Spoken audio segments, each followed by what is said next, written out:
سلام، اینجا ایران اکسپو، قلب تپنده صادرات ایران.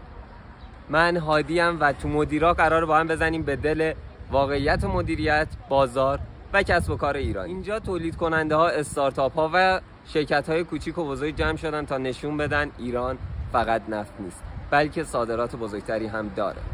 اگه دنبال واقعیت مدیریت، کسب و کار، مارکتینگ و بازاریابی هستی، حتما مدیرا رو دنبال کن.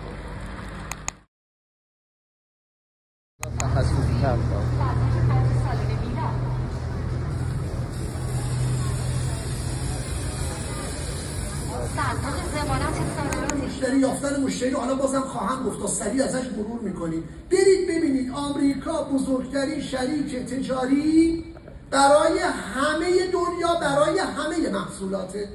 آقا ببین نفت خودش داره، نفت میخره، محصولات پتروشیمی داره میخره.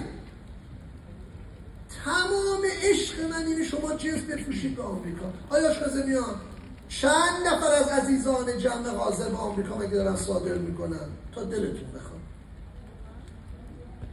خدایی نمیگم که چششون نکنم این دفعه دیگه، چون دفعه قبل میگفتم گاهی اوقات چششون. بازار آمریکاست که جذابه. چجوری باید به بازار آمریکا کالا ارسال کنیم؟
بیرون هم